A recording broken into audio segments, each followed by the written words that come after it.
11th class की हिंदी के हमारे 8 लेसन्स पिछले वीडियोस में हो चुके थे। अब हम इस वीडियो में 9th लेसन से स्टार्ट करते हैं। छोटे क्वेश्चन जो हमारे ऑप्शन टाइप के क्वेश्चन है वो हम इस सीरीज़ में करेंगे। लेसन का नाम है भारत माता और ये लिखा गया है जवाहरलाल नेहरू जी के द्वारा। भारत माता लिखा गया है जवाहरलाल जी के द्वारा। इनका जन्म 1889 में हुआ और मृत्यु इनकी 1964 में हुई, यानी कि इनका जो जीवन काल था वो 1889 से लेकर 1964 तक रहा। अब इससे क्वेश्चन करते हैं। फर्स्ट क्वेश्चन स्टूडेंट्स, भारत माता पाठ के मूल लेखक का क्या नाम है? तो भारत माता पाठ के मूल लेखक का नाम है जवाहरलाल नेहरू। यह पाठ जवाहरलाल नेहरू जी की किस पुस्तक से संकलित किया गया है? तो हिंदुस्तान की कहानी से पंडित जवाहरलाल नेहरू की पुस्तक से यह संकलित किया गया है। लेखक अपने भाषणों में मुख्यतः किसकी चर्चा करता था? लेखक अपने भाषणों में मुख्यतः भारत की चर्चा करते थे। लेखक की दृष्टि से किसानों का नज़रिया कैसा था? लेखक की दृष्टि से किसानों का नज़रिया था मधुद या सीमित था, यानी कि लेखक के अनुसार कौन सा विषय सबके फायदे के लिए था? स्वराज्य का जो विषय है वो सबके फायदे के लिए था। नेक्स्ट क्वेश्चन है हमारा, हिमालय से लेकर कन्याकुमारी तक किन की समस्याएं एक समान थी? तो किसानों की समस्याएं हिमालय से लेकर कन्याकुमारी तक एक समान थी। लेखक लोगों को किसके विषय में सोचने या विचार करने की प्रेरणा देता था? तो संपूर्ण हिंदुस्तान के विषय में सोचने विचार करने की प्रेरणा लेखक देता था। हमारे महाकाव्य पुराणों की कथा कहानियों में किसका वर्णन मिलता है? हिंदुस्तान की एकता का वर्णन मिलता है।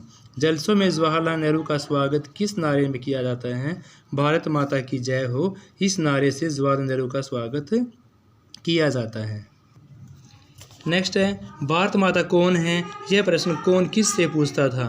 भारत माता कौन है प्रश्न पूछता था जवाहरलाल नेहरू जनता से। किसने जवाहरलाल नेहरू के प्रश्न भारत माता में कौन है का उत्तर दिया था? तो एक अनपढ़ किसान ने यह उत्तर दिया था। लेखक भारत माता की जय के नारे के माध्यम से किसकी जय करना चाहता है? लेखक भारत की माँ जय के माध्यम से भारत के सभी लोगों की जय करना चाहता है। क्या सुनकर लोगों की आंखों में चमक आ जाती थी? जब वे ही भारत माता हैं इस विषय में सुनते थे तो उनकी आंखों में चमक आ जाती थी। भारत माता पाठ का उद्देश्य क्या है? तो भारत माता पाठ का उद्देश्य है स्वतंत्रता प्राप्ति की प्रेरणा देना। नेहरू जी ने दक्षिणी भारत में कहाँ तक यात्रा की? नेहरू जी ने दक्षिणी भारत में कन्याकुमारी तक यात्रा की।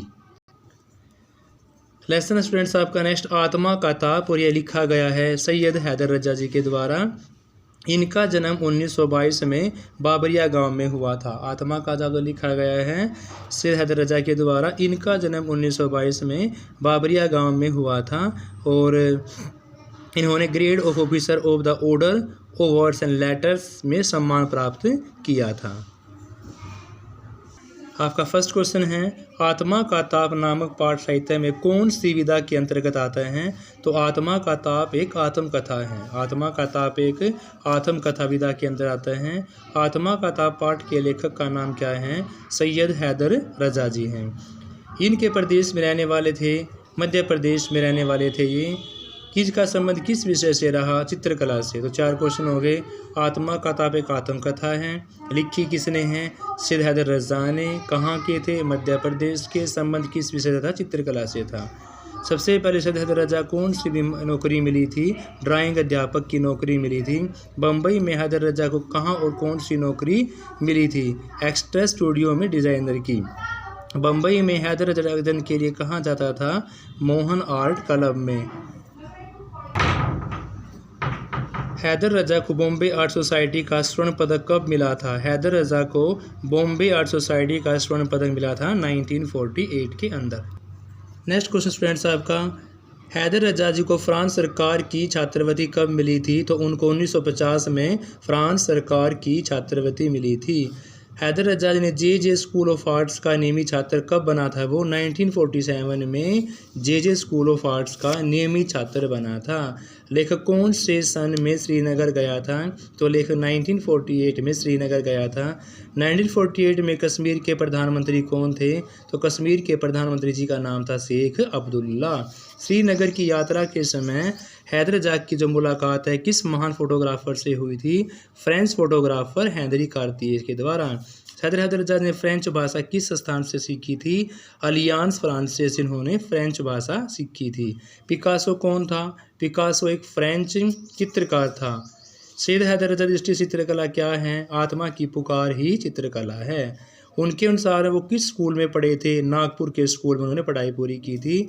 और इस लेसन का लास्ट क्वेश्चन है आज, सैयद हैदर जी की छटपटाहट किस लिए की थी? काम करने के लिए वो छटपटाहट कर रहे थे। नेक्स्ट हमारा है स्टूडेंट्स कबीर।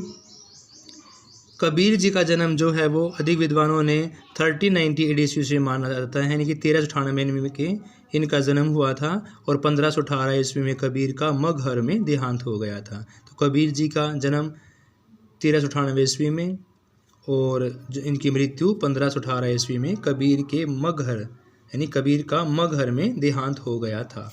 अब इसके क्वेश्चन आंसर करते हैं स्टूडेंट्स। पहला क्वेश्चन है संत कबीर किस काव्यधारा के कवि थे? तो संत कबीर जी निर्गुण भक्ति काव्यधारा के कवि थे। कबीर जी के गुरु का नाम क्या था? कबीर जी के गुरु का नाम रामानंद था। कबीर जी की प्रमुख ग्रंथ कौन सी है? बीजक। साखी शब्द बैणी है लेकिन सारी किसके अंदर है? ये बीजक के अंदर। तो प्रमुख ग्रंथ कौन सा हुआ आपका? बीजक हुआ। कबीर जी ने किस ईश्वर के उपासक थे? निर्गुण ईश्वर जी के उपासक थे। संत कबीर ने जगत को कैसा बताया है? बुराना। संत कबीर जी ने जगत को बुराना बताया है। कबीर सत्य को जानने के लिए आवश्यक क्या बताया है? आत्मज्ञान। कबीर जी सत्य को जानने के लिए आत्मज्ञान को सबसे महत्वपूर्ण बताया है। नेक्स्ट स्टूडेंट्स आपका कबीर जी ने किसका विरोध किया है? तो कबीर जी ने आडंबरों का विरोध किया है। सत्य को न जानने वाले लोग कैसे बैठते हैं? आसन पर समाधि में बैठ जाते हैं। सच्चे मार्ग से भटक कर लोग क्या गाते हैं? साखी शब्द गाए जाते हैं। लोग किसके नाम पर दिखावा करते हैं? लोग धर्म के नाम पर दिखावा करते हैं। घर घर मंत्र देने वाले लोग किसका अभिमान होता है? ज्ञान का अभिमान होता है। माया जाल में फंसे गुरु एवं शिष्य को क्या करना पड़ेगा? पछतावा ही करना पड़ेगा। एक खाक गड़े सब भांडे, एक कोहना साना या कोहरा, क्या अर्थ है इसका? इसका अर्थ होता है कुमार के द्वारा। कुरान शरीफ का अध्ययन कौन करते हैं? कुरान शरीफ का अध्ययन जो है वो मुसलमान लोग करते हैं। दया मेहर से कबीर का क्या अभिप्राय है? दया की भावना। धर्म के नाम पर कौन कौन आपस में लड़ कर मर रहे हैं? हिंदू और मुसलमान जो है वो आपस में धर्म के नाम पर लड़ कर मर रहे हैं। नेक्स्ट स्टूडेंट्स कबीर ने किसको एक माना है? कबीर ने ईश्वर को एक माना है। कबीर ने भांडे किसे कहा है? मानव के शरीर को भांडा प्रस्तुत किया गया है। कोहरा शब्द किसके लिए प्रयोग किया गया है? कोहरा शब्द कबीर के द्वारा ईश्वर के लिए प्रयुक्त किया गया है। कबीर ने तू ही किसके लिए प्रयोग किया गया? कबीर ने तू ही परमात्मा के लिए प्रयुक्त किया गया है। कबीर के अनुसार किसे देख गर्व नहीं करना चाहिए? अपनी माया को देखकर कभी भी गर्व नहीं करना चाहिए। जगत किसे देखकर आकृष्ट हो जाता है? जगत माया को देखकर, चकाचौंध को देखकर आकृष्ट हो जाता है। कबीर के अनुसार मनुष्य निर्भय कब हो जाता है? जब माया का वो त्याग कर देता है। क्या कहे जन्म जग मारने के लिए दौड़ता है? अगर सत्य कहे तो जगत मारने के लिए दौड़ता है। सबके हृदय में क्या व्याप्त रहता है? ईश्वर सबके हृदय में व्याप्त रहते हैं। स्टूडेंट्स लेक्शन आपका है मीरा जी का। तो मीरा भक्तिकालीन कृष्ण काव्य की श्रेष्ठ कवित्री थी। इनका जन्म जो है 1498 ईस्वी माना जाता है और इनकी जो मृत्यु है वो 1546 ईस्वी में मानी जाती है, यानी कि 1498 से 1546, और ये कृष्ण काव्यधारा की श्रेष्ठ कवित्री भी मानी जाती है। तो आइए इसके जीवन काल के बारे में पढ़ते हैं।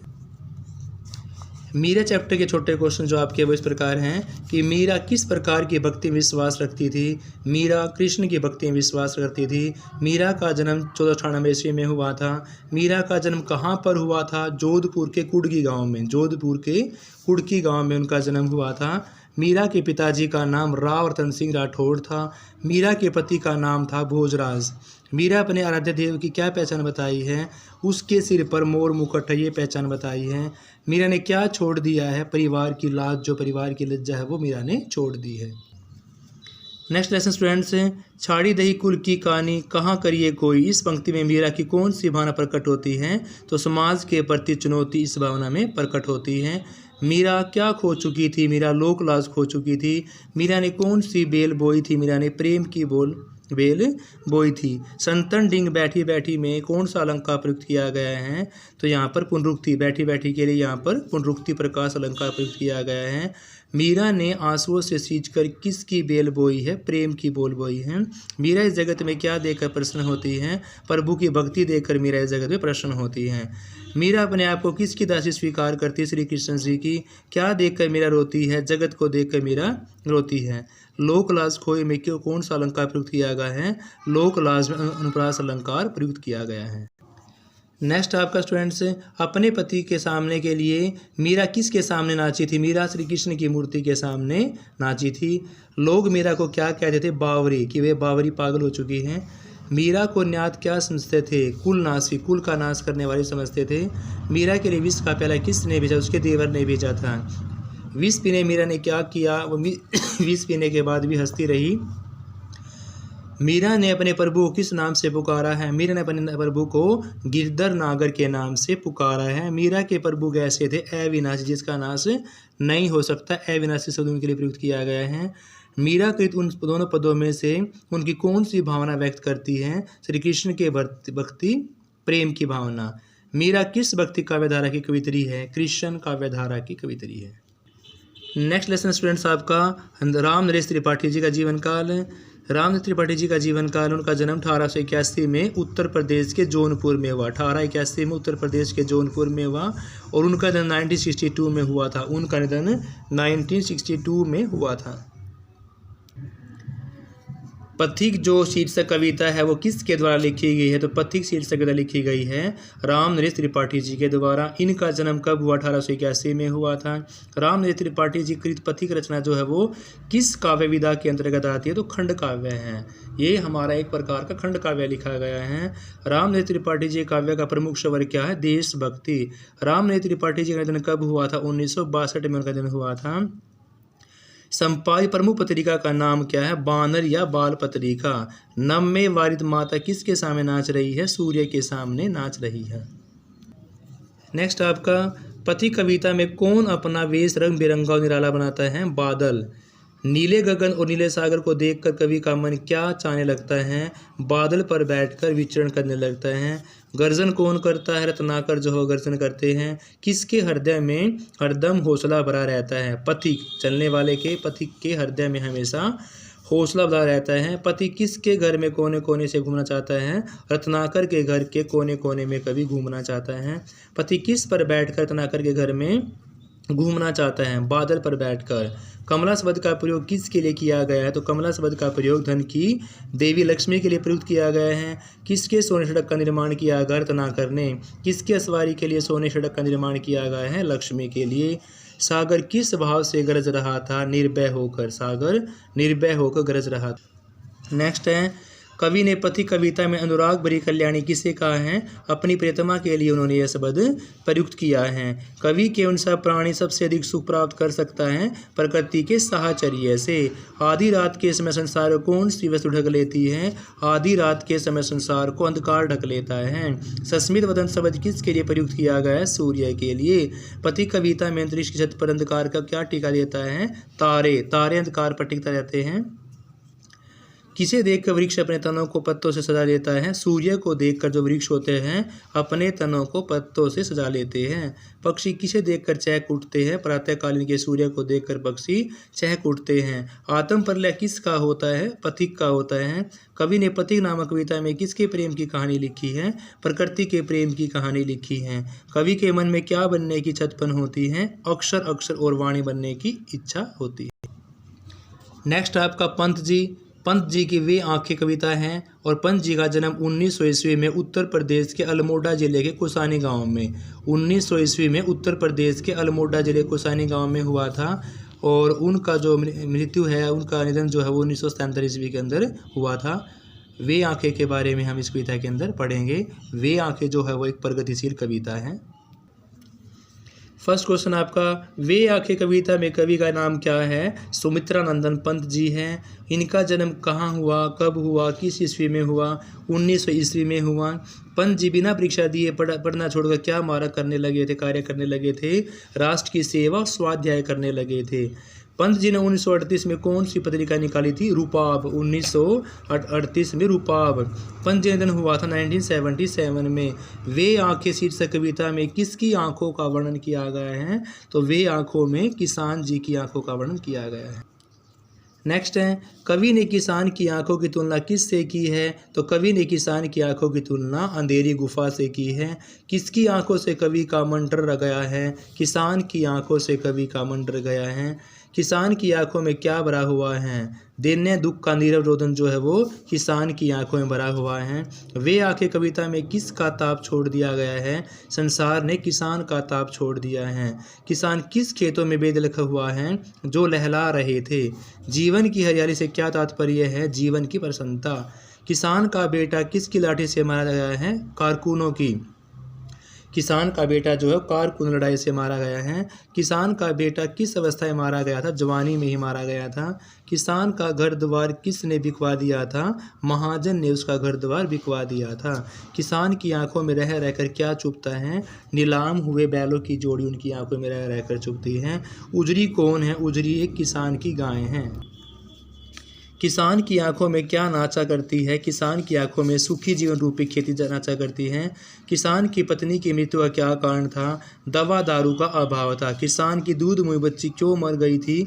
देख रेख के बिना उनकी बच्ची मर गई थी।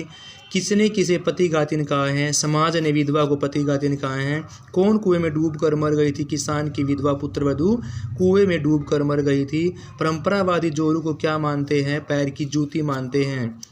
पत्नी को पैर की जूती कहने की किसान की किस मनोदशा का संकीर्ण अवस्था का पता चलता है? किसे याद करके किसान छाती पर सांप लौटता है? मरे हुए जवान बेटे को याद कर किसान छाती पर सांप लेट जाता है। कौन सी भावना किसान को निराश आंखों के क्षण के लिए चमकराती है? विगत सुख की समृद्धि। वे आंखें शीर्षक कविता में किस प्रमुख रस का उल्लेख किया गया है? करुणा रस का उल्लेख किया गया है। भवानी प्रसाद मिश्र जी ने घर की याद लिखी है, यानी घर की याद जो है किसके द्वारा लिखी गई है? भवानी प्रसाद मिश्र जी के द्वारा लिखी गई है। और उनका जन्म जो 1913 ईस्वी में मध्य प्रदेश के होशंगाबाद जिले के टिगरिया नामक गांव में हुआ था। 1913 में मध्य प्रदेश के होशंगाबाद जिले के टिगरिया नामक गांव में हुआ था।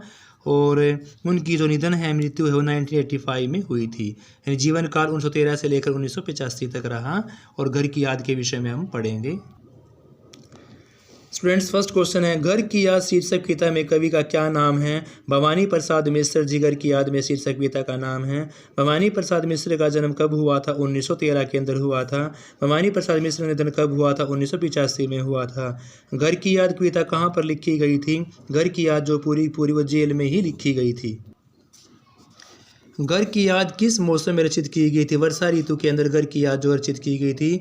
कवि को जेल में क्यों बंद कर दिया गया था? सन 1942 के आंदोलन में भाग लेने के कारण उनको जेल में बंद कर दिया गया था। कवि की अवस्था किस विचारधारा की थी? गांधीवादी। कवि जो है वो गांधीवादी विचारधारा के थे। कवि को किसका गांधी कहा जाता? कविता का। रात भर पानी गिरने की तुलना में कवि ने किस से की है? कवि के प्राण और मन के गिरने से। कवि का घर किस से भरपूर था? खुशी से। भवानी प्रसाद मिश्र ने कविता में अपनी कितनी बहनें बताई है? 4 बहनें बताई गई हैं।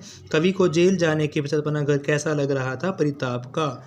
कवि की माँ का पत्र कवि को क्यों नहीं आता था? क्योंकि वह पढ़ नहीं सकती, अनपढ़ थी। भवानी प्रसाद मिश्र की माँ कैसी थी? अनपढ़ थी। कवि के पिता का बोल कैसा था? बादल की गर्जन के समान उनका बोल था। उनकी माता जी अनपढ़ थी। कवि के पिता काम की शैली के सामने कौन लज्जित होता था? झंझा और तूफान की उनकी काम की शैली के सामने लज्जित हो जाता था। कारागार में भवानी प्रसाद मिश्र किस कार्य में व्यस्त थे? कातने में। कवि कितने भाई थे? 4 भाई थे। कवि ने सोने पर सुहागा किसके लिए प्रयुक्त किया गया? अपने लिए सोने पर सुहागा प्रयुक्त किया है। कवि ने पिता के स्वर्ण बेटे किसे कहा है? कवि के अन्य भाइयों को कहा गया है। कवि की माँ की कोख कब लज्जित होती है? यदि कवि आंदोलन में ना जाता तो उसकी माँ की कोख लज्जित हो जाती। पाँव पीछे हटाने का अर्थ होता है प्रण या वचन से मुड़ जाना है, उनका पालन ना करना। कवि अपना संदेश किसके मन से भेजना चाहता है? कवि बादल के माध्यम से संदेश भेजना चाहता है। कवि ने मेघ को दूत को क्या बनाया है? कालिदास। हेटे का मतलब होता गौण। हेटे का मतलब क्या स्टूडेंट्स? गौण होता है।